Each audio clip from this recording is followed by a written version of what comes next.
What's up guys, Sean here. I go by Taylor Exchange on YouTube. Today I'm going to show you what I'm doing to become a full-time reseller in 2022. You have to believe to achieve. Recently I bought a couple of the Husky storage racks where I'm going to create my inventory system. You can see I have this red 4-tier rack and I have these boxes from Uline.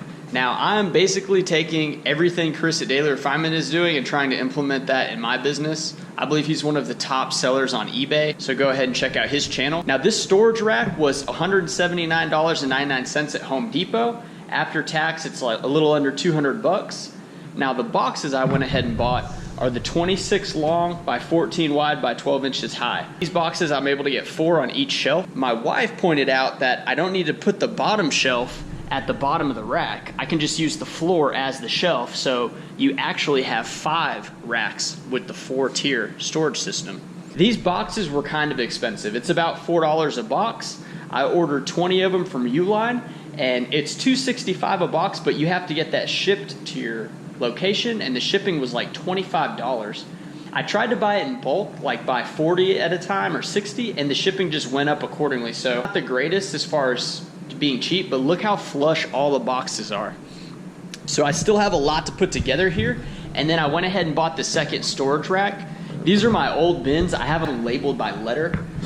I'm gonna go ahead and change that to a numbering system because I'm gonna have more than 26 bins. Each rack is gonna hold 25 boxes, so there's only 26 letters in the alphabet. So I'm just gonna go 1 all the way up until I run out of boxes, pretty much. I mix up my inventory. I do a lot of clothes and I do a lot of shoes because they ship pretty much the same way. I'm trying to sell like a lot of items, you know. I kind of want to be a volume seller, but I still want to sell some bigger items because some of the money and some of the items out there that people aren't picking up are the bigger ones. I picked up this Mr. Christmas double-decker carousel for $4 at the thrift store.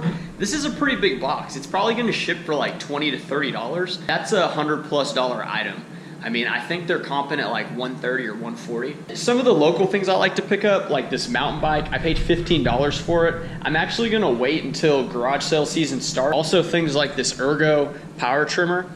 I bought it for $26 from a Dirt Cheap. It's like a local store that's got a bunch of stuff. I don't know if they do returns or things like that, but it didn't come with the battery and the box is beat up, but that sells for $130 to $140, and once spring rolls around, it's gonna sell pretty fast. Currently, I have most of my inventory in my eBay room, so I'm gonna show you guys that now. All right guys, so we're in my eBay room here.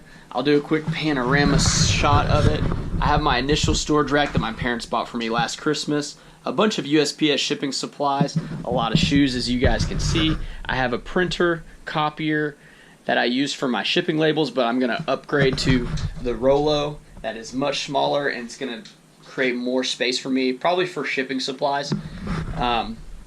This is like my office. I have my product lights for YouTube and my mic, and then I have like this desk. Now this is a glass desk that we bought for our living room some years back. And we thought it would be great because it looks really nice, but as far as like setting glasses on it, I just don't like that clanky feeling. So I actually taped some cardboard to it and I feel good about just like dropping things on it like this Xbox and whatnot.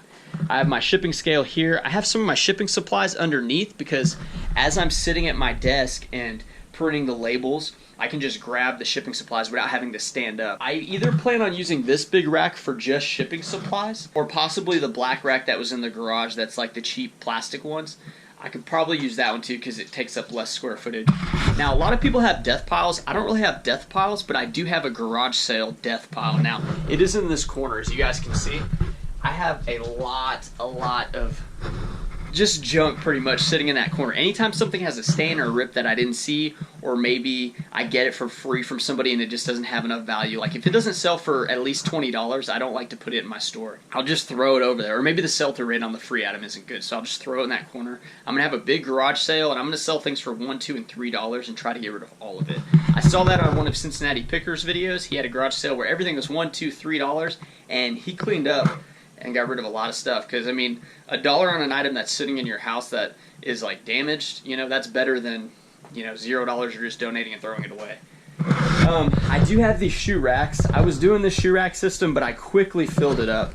Now You can double up spots on the shoe rack kind of like this. I did come to a point in time where I didn't drop it. I loaded it with too many shoes and then it collapsed the shoe rack. Those are the cheapest ones you can get from Amazon. It's $13 including shipping.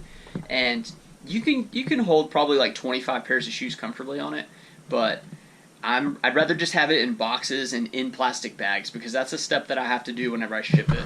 I use these clear poly bags. These are the cheapest ones that I found.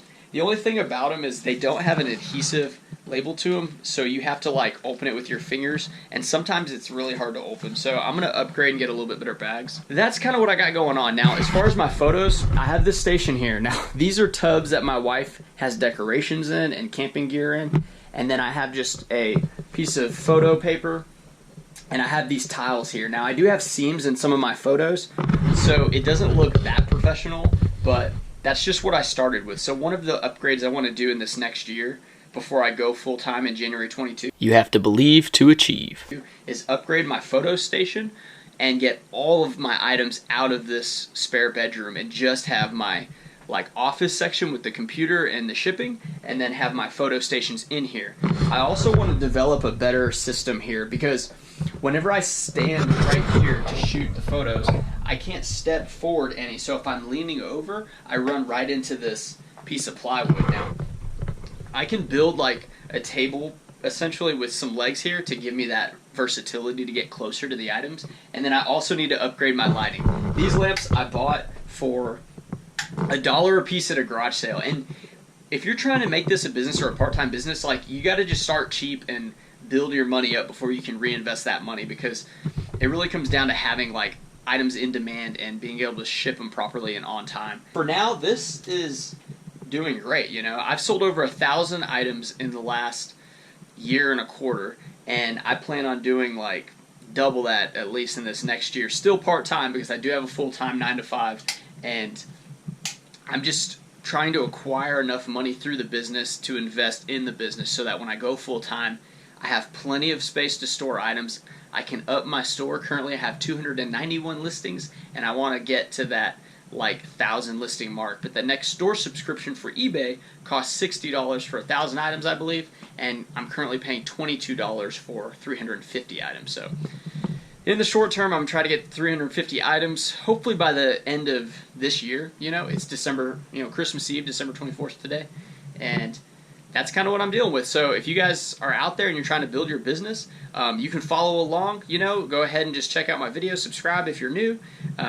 If not, just tell me like some of the things you're doing so that maybe I can pick up some tips and incorporate in my business. I appreciate you guys watching. I'll catch you in the next one.